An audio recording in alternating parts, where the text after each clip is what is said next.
सभी को नमस्कार।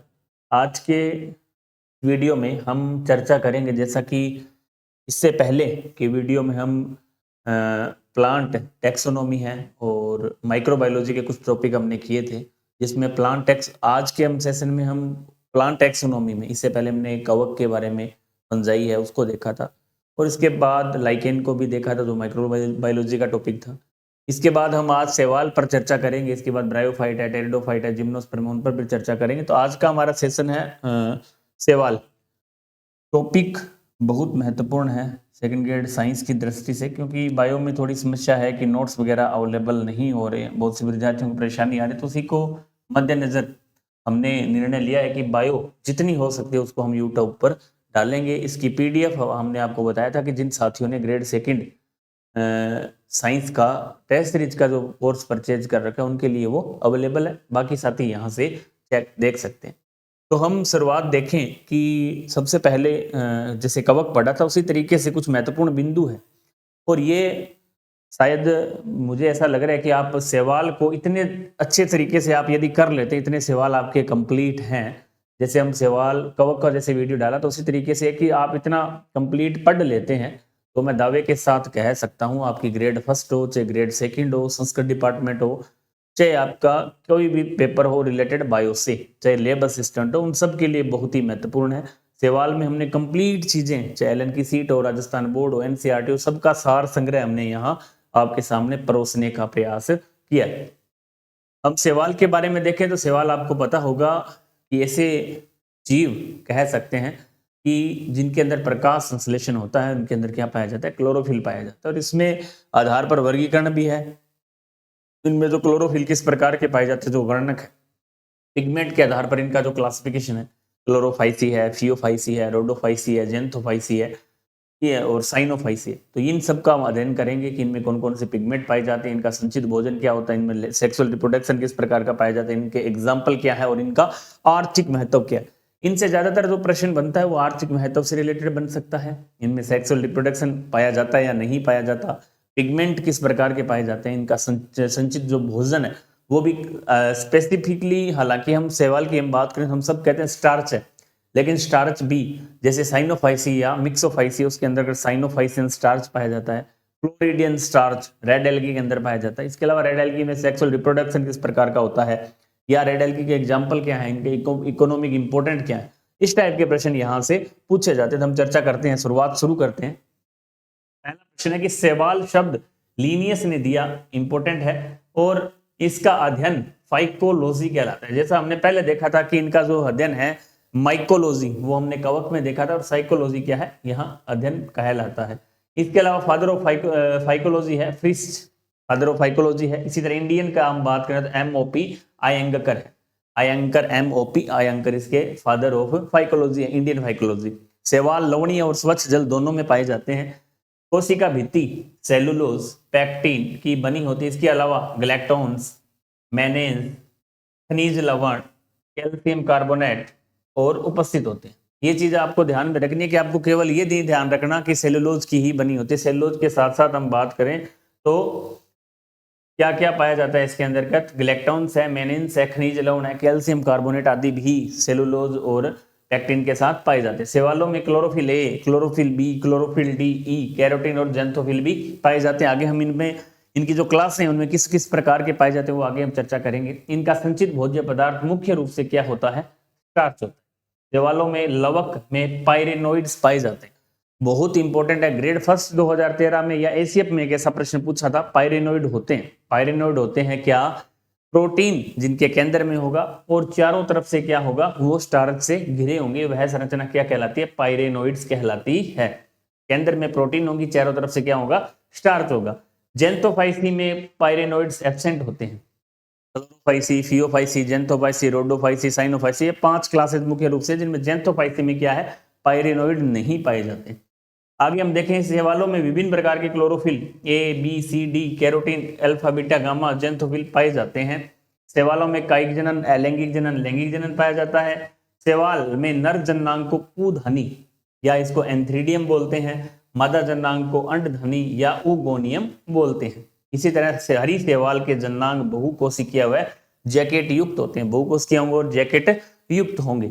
ये चीज हमने यहाँ देखी है कि बहुत ही महत्वपूर्ण जो पॉइंट्स है उनको हमने देखा है। आप एक बार इनको नोट कर सकते हैं, स्क्रीनशॉट ले सकते हैं, इसके बाद हम आगे नेक्स्ट चर्चा करेंगे।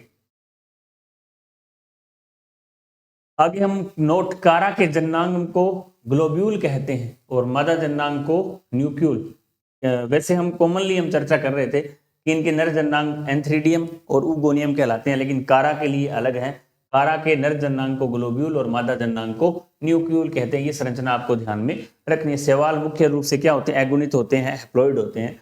इनका जीवन चक्र हैप्लोटिक प्रकार का होता है। शैवाल का वर्गीकरण संचित भोज्य पदार्थ और प्रकाश संश्लेषी वर्णक, क्लोरोफिल ए है, बी है। संचित भोज्य पदार्थ उनमें क्या है और कसाबिकाएं पाई जाती है या नहीं पाई जाती, फ्लेजेला। इस आधार पर इनको मुख्य रूप से 5 क्लोरोफाइसी, थियोफाइसी, जेंथोफाइसी, रोडोफाइसी, यूग्लिनोफाइसी भी होता है और साइनोफाइसी या मिक्सोफाइसी भी बांटा गया। मुख्य रूप से 5 हम क्लासेज यहाँ देखेंगे, कुछ 6 क्लासेज भी हैं, देखते हैं। 5 मुख्य है जो हमारे सिलेबस से जुड़ी हुई है, राजस्थान बोर्ड में भी दे रखी हैं और ज्यादातर प्रश्न इन्हीं क्लासों से पूछे जाते हैं। हम पहली क्लास देखते हैं, क्लोरोफाइसी। हरे शैवाल जिनको कहा जाता है, बहुत इंपॉर्टेंट है और यह सबसे विकसित शैवाल है। उच्च पादपों का पूर्वज इन्हें माना जाता है। उच्च पादप जो है, उच्च पादप आपको पता है किसको बोलते हैं? ध्यान में होगा उच्च पादप। उच्च पादप का मतलब है कि जैसे अभी हमारे जो शुरुआत है, जैसे थैलोफाइटा है, उसके बाद ब्रायोफाइटा आया, फिर टेरिडोफाइटा आया, फिर जिम्नोस्पर्म आया, और अब उच्च पादप हमारे हैं एंजियोस्पर्म। एंजियोस्पर्म का पूर्वज माना जाता है। प्रकाश संश्लेषी वर्णक की हम बात करें तो यहाँ क्लोरोफिल ए और बी, ये हमेशा आपको ध्यान में रखना है कि क्लोरोफिल ए और बी आपके लिए हमेशा सार्वत्रिक वर्णक रहेंगे। किसी भी जो शैवाल है सबके अंदर क्लोरोफिल ए क्लोरोफिल ए आपका सब में पाया जाएगा। क्लोरोफिल ए आपका सब में पाया जाएगा, प्लस बीटा कैरोटीन। सार्वत्रिक वर्णक बोल सकते हैं। प्रश्न आया था कि सार्वत्रिक वर्णक क्या है एसीएफ के एग्जाम में, तो वहां उत्तर माना था क्लोरोफिल ए और बीटा कैरोटीन, क्योंकि ये आपको सब में देखने को मिलेंगे। जेंथोफिल क्या है? यहाँ ल्यूटियोजेंथिन है। संचित भोज्य पदार्थ क्या है? स्टार्च। आगे हम देखें इनके एग्जाम्पल। यूनिसेलुलर कौन सा है? एक कोशिकीय। क्लेमाइडोमोनास जो क्या होता है? गतिशील होता है और एक कोशिकीय शैवाल। क्लोरेला भी क्या है? एक गतिशील एक कोशिकीय शैवाल है, अगतिशील है, सॉरी, ये क्या है? अगतिशील। आगे हम देखें मल्टी सेलुलर, जिसमें अल्वा जिसे समुद्री सलाद कहा जाता है, मल्टी सेलुलर फिलामेंटस, यूलोथ्रिक्स जिसको पोंडबुल कहा जाता है, स्पाइरोगायरा जिसे पोंड सिल्क कहा जाता है, स्पाइरोगायरा को पोंड सिल्क कहा जाता है और यूलोथ्रिक्स को पोंडबुल कहा जाता है। इकोनॉमिक इंपोर्टेंट की हम बात करें, इकोनॉमिक इंपोर्टेंट, क्लोरेला का उपयोग भोजन के रूप में होता है। क्लोरेला का उपयोग भोजन के रूप में होता है। अंतरिक्ष में क्लोरेला का उपयोग भोजन व O2 के स्रोत के रूप में होता है। तो देखो इकोनॉमिक इंपोर्टेंट में हम बात करें, सबसे पहले हम देख रहे थे, प्रश्न आया था कि पोंड वूल किसे कहते हैं? यूलोथ्रिक्स को कहते हैं, अन्य नाम है। स्पाइरोगायरा को पोंड सिल्क कहते हैं। इसी तरह इकोनॉमिक इंपोर्टेंट हम देखें, क्लोरेला का उपयोग भोजन के रूप में होता है। अंतरिक्ष में क्लोरेला का उपयोग भोजन व O2 के स्रोत के रूप में होता है। प्रश्न आया था सिफेलुरोस, सिफेल्यूरोस चाय का लाल कीट रोग। प्रश्न आता है कि सिफेल्यूरोस या चाय का जो लाल कीट रोग है वो किस शैवाल से होता है? तो वह किस प्रकार की शैवाल है? लाल एल्गी है, हरी शैवाल है, नील हरी शैवाल है, वो शैवाल होती है हमारी। लाल कीट रोग किससे होता है? सिफेल्यूरोस से, और वो क्या ग्रीन एल्गी के अंतर्गत आती है। स्पाइरुलाइना जिसमें सर्वाधिक प्रोटीन हमें प्राप्त होती है। तो ये हमारे एग्जाम्पल है इंपोर्टेंट। जैसे हमने सबसे पहले देखा यूनिसेलुलर, क्लेमाइडोमोनास जो कि गतिशील एकोशिकीय है, क्लोरेला जो अगतिशील है और एकोशिकीय है। मल्टी सेलुलर की बात करें तो अल्वा जिसको समुद्री सलाद कहा जाता है, मल्टी सेलुलर फिलामेंटस जिसमें आएगा यूलोथ्रिक्स पोंडबुल और स्पाइरोगायरा पोंड सिल्क। ये एग्जांपल आपको नाम ध्यान में रखने। सबसे इंपॉर्टेंट है सिफेल्यूरोस जो कि चाय का लाल कीट रोग उत्पन्न करता है। आगे हम नेक्स्ट देखें फियोफाइसी, बहुत इंपॉर्टेंट क्लास है। इन्हें भूरे शैवाल कहा जाता है। समुद्री जल अथवा लवणीय जल में ये पाए जाते हैं। ये बहुकोशिकीय होंगे और तंतु में होंगे। इनमें पिगमेंट की बात करें, जैसे हमने सबसे पहले देखा था क्लोरोफाइसी, जिसके अंतर्गत देखा था क्लोरोफिल ए पाया जाता है और beta carotene plus chlorophyll B भी पाया जाता है। इसके अलावा इनमें जेंथोफिल भी थे, ल्यूटियोजेंथिन जिसको बोलते हैं। यहाँ हम बात करें कि बीटा कैरोटीन और क्लोरोफिल ए सब में होंगे। इसके साथ साथ क्लोरोफिल सी आपका यहाँ पाया जाएगा। इसके अलावा जेंथोफिल में फ्यूकोजेंथिन, भूरे रंग का कारण क्या होता है? फ्यूकोजेंथिन होता है, जेंथोफिल होता है। इसकी बात करें भूरे शैवाल की कोशिका भित्ति में कुछ कोलोइड्स पाए जाते हैं जिन्हें फाइकोकोलोइड्स कहते हैं। इंपॉर्टेंट है, फाइकोकोलोइड्स कहा जाता है। क्या क्या है? फ्यूसिनिक एसिड है, एल्जीनिक एसिड है। फ्यूसिनिक एसिड और एल्जीनिक एसिड क्या है? फाइकोकोलोइड्स है। इकोनॉमिक इंपॉर्टेंट आयोडीन है, जैसे ब्रोमीन है, लेमिनेरिया से प्राप्त होते हैं। इकोनॉमिक इंपॉर्टेंट आयोडीन और ब्रोमीन किससे प्राप्त होती है? लेमिनेरिया से प्राप्त होती है। सार्गोसम उत्तरी अटलांटिक महासागर में, उत्तरी अटलांटिक महासागर में तेजी से उगकर फैल जाती है, इसे सार्गोसा सी कहते हैं। उत्तरी अटलांटिक महासागर में तेजी से उगकर फैल जाती है, इसे सार्गोसा सी कहते हैं। जैसे लेमिनेरिया, इसे क्या कहते हैं? Kelp, devil apron, kelp, laminaria. Laminaria हम बात करें तो इसे कैल्प कहा जाता है या इसे डेविल का एप्रिन कहा जाता है। इसी तरह आयोडीन और ब्रोमीन आपको पता है कि लेमिनेरिया से प्राप्त हो रही है। आगे इस तरह यहां से जो प्रश्न आने की संभावना इकोनॉमिक इंपोर्टेंट में आयोडीन और ब्रोमीन आपसे पूछा जा सकता है किससे प्राप्त होती है? किस शैवाल से? भूरे शैवालों से प्राप्त होती है, और वो भी क्या होती है? लेमिनेरिया से प्राप्त होती है। आगे हम बात करें जेंथोफाइसी। जेंथोफाइसी की हम बात करें, पीले हरे शैवाल हैं। इस समूह की सभी शैवाल एकोसिकीय व सैकोसिक होती है।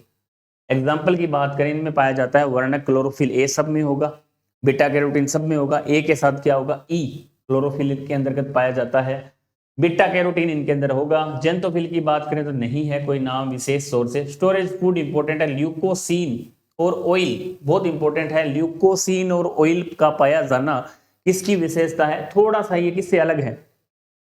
हम बात कर रहे थे स्टार्च की, स्टार्च से थोड़ा सा अलग है ल्यूकोसीन और ऑयल। किसकी विशेषता है? ये है कार्बोहाइड्रेट का व्युत्पन्न होता है। कार्बोहाइड्रेट का क्या है? व्युत्पन्न है। उदाहरण है वाउचेरिया और पोट्रेडियम। तो ल्यूकोसीन और ऑयल आपका पूछा जा सकता है, आपसे ध्यान में रखना है। आगे हम बात करें रोडोफाइसी। लाल शैवाल को द्वितीयक प्राचीन शैवाल कहा जाता है। सबसे पुराने शैवाल हमारे क्या होते हैं? नील हरित शैवाल हैं। उसके बाद क्या आए? रेड एल्गी आई। लाल शैवाल मुख्यतः लवणीय जल में पाए जाते हैं। अपवास रूप बैट्रोकोस्पर्मम बहुत इंपॉर्टेंट है। लाल शैवाल केवल लवणीय जल में पाए जाते हैं, लेकिन बैट्रोकोस्पर्मम एक ऐसा शैवाल है जो स्वच्छ जल में पाया जाता है। सॉरी, बैट्रोकोस्पर्मम स्वच्छ जल में, वह पोरफाइरिडियम, सॉरी पोरफाइरिडियम स्थल पर पाया जाता है। हमने बात की कि लाल शैवाल मुख्य रूप से कहाँ पाए जा रहे हैं? लाल शैवाल हमारे पाए जाते हैं लवणीय जल में, लेकिन बैट्रोकोस्पर्मम एक ऐसा सवाल है कि जो स्वच्छ जल में पाया जा रहा है, और पोरफाइरिडियम ऐसा सवाल है जो कहाँ पाया जाता है? स्थल पर पाया जाता है। इसके अलावा ये बहुकोशिकीय होते हैं। अपवाद स्वरूप पोरफाइरिडियम ही एक कोशिकीय है। एक कोशिकीय होने के साथ साथ ये कहाँ पाया जाता है? स्थल पर पाया जाता है। तो ये अलग पॉइंट है। जो मैंने पॉइंट लिखाए हैं वो एग्जाम की दृष्टि से सारे पॉइंट इंपॉर्टेंट है, उनको ही हमने यहाँ शामिल किया। लाल शैवाल के जीवन चक्र में चल अवस्था नहीं पाई जाती है। हमने जब कवक को देखा था तो फाइकोमाइसेटीज है, एस्कोमाइसेटीज है, ड्यूटेरोमाइसेटीज है। ड्यूटेरोमाइसेटीज जो हमारी क्लास थी, फाइकोमाइसेटीज, एस्कोमाइसेटीज, बेसिडी, ड्यूटेरोमाइसेटीज के अंदर चल अवस्था अनुपस्थित थी, अर्थात चल अवस्था नहीं पाई जा रही थी। लैंगिक जनन भी उनमें नहीं था। इसी तरह हम लैंगिक जनन नहीं पाए जाने का उदाहरण हम यहाँ भी पढ़ेंगे। किसके अंतर्गत? इसकी जो लास्ट क्लास है साइनोफाइसी के अंतर्गत। लाल शैवाल में क्या है? चल अवस्था नहीं पाई जाती। दो हम एक लास्ट में क्या है, इसका बहुत ही शानदार तरीके से मैंने एक सारणी बना दी। यदि आपको कुछ भी चीज याद नहीं हो रही है तो आपको वो सारणी याद कर लेना। उसके अंदर सभी क्लासेज है, जो मुख्य पॉइंट है वो उसमें हमने सब एक साथ दिए हैं। लाल शैवाल की कोशिका भित्ति में जाइलेन, ग्लैक्टोज, CaC3 पाया जाता है। ग्लैक्टोन पाया जाता है, जाइलेन पाया जाता है, कैल्शियम कार्बोनेट है जो पाया जाता है। वर्णक पिगमेंट के अंदर क्लोरोफिल ए हो सकता है और क्लोरोफिल डी। बीटा कैरोटीन पाया जाएगा। इसके साथ साथ are phycoerythrin, R phycocyanin. Are यहाँ पर रेड को शो कर रहा है। नोट, वर्णकों के आधार पर ब्लू ग्रीन एल्गी और रेड एल्गी समान हैं। बहुत इंपॉर्टेंट प्रश्न है। प्रश्न आता है कि वर्णकों के आधार पर किस क्या सेम है? वर्णकों के आधार पर ब्लू ग्रीन एल्गी और रेड एल्गी के वर्णक लगभग समान है। जैसे क्लोरोफिल ए भी है, क्लोरोफिल डी भी है, बीटा कैरोटीन है, आर फाइकोरिथ्रिन है, आर फाइकोसाइनिन। स्टोरेज फूड के रूप में फ्लोरिडियन स्टार्च आपका पाया जाएगा। बहुत इंपॉर्टेंट है कि फ्लोरिडियन स्टार्च किसकी विशेषता है? लाल एल्गी की, लाल शैवाल की विशेषता है। इसके साथ साथ लैंगिक जनन इनमें ऊगैमस प्रकार का पाया जाता है। आगे हम सारणी में चर्चा करेंगे सभी की एक साथ, कौन सा वर्णक है, कौन सा लैंगिक जनन पाया जाता है, कौन से एग्जाम्पल है, या स्टोरेज फूड क्या है। लाल शैवाल के नर जननांग क्या कहलाते हैं? स्पर्मेटेंजिया कहलाते हैं। इकोनॉमिक इंपोर्टेंट हार्विएला बहुत इंपॉर्टेंट है। हार्विएला रंगहीन परजीवी शैवाल है। रंगहीन भी है और परजीवी शैवाल है। कॉन्ड्रस क्रिप्सस जिसे आइरिस मोस कहा जाता है, लेकिन ये मोस नहीं है। इसके आगे हम जब ब्रायोफाइट पढ़ेंगे तो वहां हम ये चीज भी पढ़ेंगे कि कौन से वास्तव में मोस नहीं है, उनको मोस माना जाता है। इसी तरह हम देखें जिलेडियम और ग्रेसिलेरिया क्या है, अगार अगार इनसे प्राप्त होता है कि जिलेडियम और ग्रेसिलेरिया से क्या प्राप्त होता है, अगार अगार प्राप्त होता है। इसी तरह हमने देखा है साइनोफाइसी या मिक्सोफाइसी या नील हरित शैवाल जिसको बोला जाता है, लास्ट हमारी जो क्लास है इसके अंतर्गत जिलेडियम ग्रेसिलेरिया को आपको ध्यान में रखना है, अगार अगार प्राप्त होता है। कॉन्ड्रस क्रिप्सस है उसे आइरिस मोस कहा जाता है, लेकिन ये मोस नहीं है, क्या है, रेड एल्गी है। हार्गेला जो रंगहीन परजीवी शैवाल। हम बात करें साइनोफाइसिक, इन शैवालों का कोशिकीय संगठन प्रोकैरियोटिक प्रकार का होने के कारण इन्हें ज्वाणुओं के साथ साइनोबैक्टीरिया के रूप में भी वर्गीकृत किया गया है। ये बात भी आपको इंपॉर्टेंट है, ध्यान में रखनी है। इसी तरह हम बात करें इनके अंतर्गत वर्णक क्लोरोफिल ए पाया जा रहा है, बीटा कैरोटीन है, फाइकोबिलिन्स के रूप में क्या है सी फाइकोसाइनिन, सी का मतलब साइनोबैक्टीरिया, सी फाइकोइरिथ्रिन, और स्टार्च भोजन के रूप में क्या है साइनोफाइसियन स्टार्च। मिक्सोफाइसी या साइनोफाइसी के अंदर साइनोफाइसियन स्टार्च पाया जाता है। महत्वपूर्ण तथ्य जो सभी के लिए इंपॉर्टेंट है, सभी शैवाल के लिए, एल्जिलिक अम्ल बहुत इंपॉर्टेंट है, लेमिनेरिया से प्राप्त होता है। लेमिनेरिया आपको क्या है कि भूरी शैवाल है। इसी तरह हम देखें केरासिन कॉन्ड्रस क्रिस्पस से प्राप्त होती है, जिसे आइरिस मोस कहा था, यह भी लाल शैवाल से प्राप्त होता है। एसिटाबुलेरिया नामक शैवाल का प्रयोग केंद्र का आनुवंशिक लक्षण ज्ञात करने के लिए किया था। पोरफायरा जो रेड एल्गी है नामक लाल शैवाल में विटामिन सी व विटामिन बी12 प्राप्त होता है। इसी तरह सिफिल्यूरोस वायरिसेंस नामक हरी शैवाल का लाल कीट रोग उत्पन्न होता है। लाल कीट रोग किससे होता है, सिफिल्यूरोस वायरिसेंस से हमने पहले देखा था। इससे क्या है हमारा, ये एक प्रकार की ग्रीन एल्गी और लाल कीट रोग उत्पन्न होता है। इसी तरह सबसे छोटी माइक्रोसिस्टस है शैवाल, मिक्सोफाइसी या साइनोफाइसी का सदस्य है। सबसे बड़ी मैक्रोसिस्टस व नीरियोसिस्टस नामक शैवाल से पोटास प्राप्त होता है। मैक्रोसिस्टस और नीरियोसिस्टस जो शैवाल है उससे क्या प्राप्त होता है, पोटास प्राप्त होता है। ये आपको पूरे ध्यान में रखने, ये वो इकोनॉमिक इंपोर्टेंट है जो शैवाल के हमने अलग छांटे हैं, अलग आपको नोट करवाए। इनमें आपको ध्यान होना चाहिए। आपके एल्जिलिक अम्ल पूछे, आयोडीन पूछे, ब्रोमीन पूछे, या केराजिन कॉन्ड्रस क्रिप्सस जिसे हम आइरिस मोस कहते हैं, तो ये इस प्रकार के प्रश्न आपसे शैवाल के अंतर्गत पूछे जाते हैं। अब हमने एक सारणी बनाई है, उस सारणी का बहुत ही महत्वपूर्ण है, सभी को हमने एक साथ नोट किया। देखो आप, हम बात करें सारणी को समझें तो आप देखिए कि सबसे पहले हमने वर्ग को लिखा है, हमारा वर्ग है। उसके बाद हमारी वर्णक है, संचित भोजन है, कशाबिका है, लैंगिक जनन है और उदाहरण है। इसके आधार पर हमने वर्गीकरण किया सभी का कि वर्ग हमने देखा क्लोरोफाइसी, फियोफाइसी, जेंथोफाइसी, रोडोफाइसी और मिक्सोफाइसी। अब क्लोरोफिल जैसे हम बात करें क्लोरोफाइसी, उसमें क्या पाया जाता है, क्लोरोफिल ए और बी प्लस बीटा कैरोटीन इसके अंतर्गत पाया जाएगा। इसका संचित भोज्य पदार्थ क्या होगा, इसका संचित भोज्य पदार्थ होगा मंड या स्टार्च। कसाबिकाएं कैसी होंगी, समान कसाबिकाएं होंगी। लैंगिक जनन तीनों प्रकार का, आइसोगेमस है, एनाइसोगेमस है, उगेमस है। और एग्जाम्पल क्या है, यूलोथ्रिक्स, क्लोरेला और स्पाइरोगायरा, यूलोथ्रिक्स, क्लोरेला और स्पाइरोगायरा। अब है फियोफाइसी। फियोफाइसी की हम बात करें तो इनमें क्या पाया जाता है, वर्णक क्लोरोफिल ए और सी। आपको सारणी में मतलब सारी चीजें एक साथ उपलब्ध हो रही, सारणी को आपको रट लेना है और सारणी आप खुद उसके अंदर बना लें कॉपी के अंदर, ताकि आपको सारा सवाल एक सारणी के अंदर समझ में आ जाएगा। यहाँ देखिए हम क्लोरोफिल ए और सी, ये सारणी हमने खुद ने बनाई है व्यवस्था के अनुसार, ताकि आपको सभी चीजें एक साथ याद हो जाए।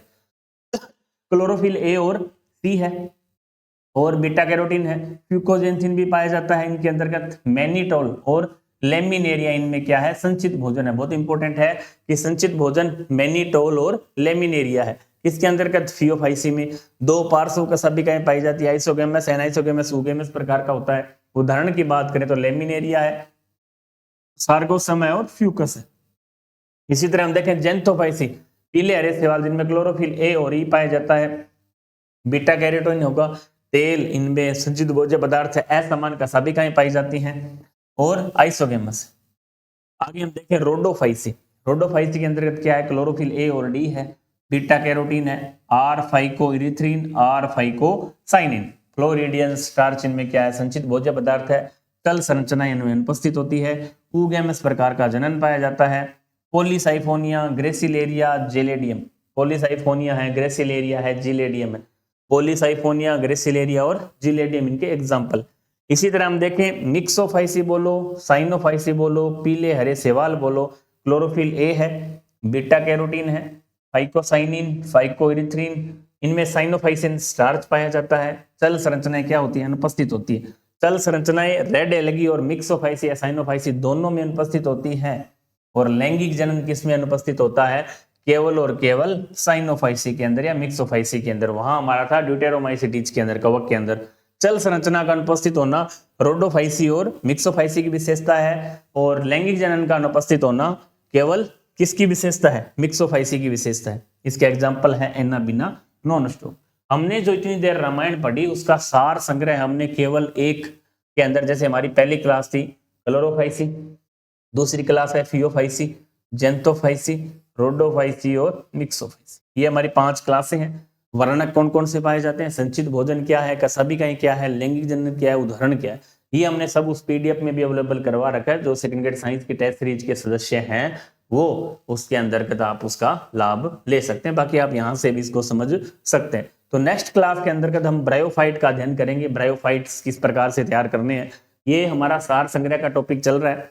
ये जैसे ही कंप्लीट होगा टैक्सोनॉमी, उसके बाद जो बचे हुए माइक्रोबायोलॉजी है वो कंप्लीट करेंगे। फिर हम प्लांट के कुछ एक टॉपिक और देखेंगे जो इंपॉर्टेंट है और आपको अच्छे से कवर करने। तो नेक्स्ट वीडियो में फिर अपने मिलेंगे। जब तक के लिए जय हिंद, जय भारत, जय राजस्थान।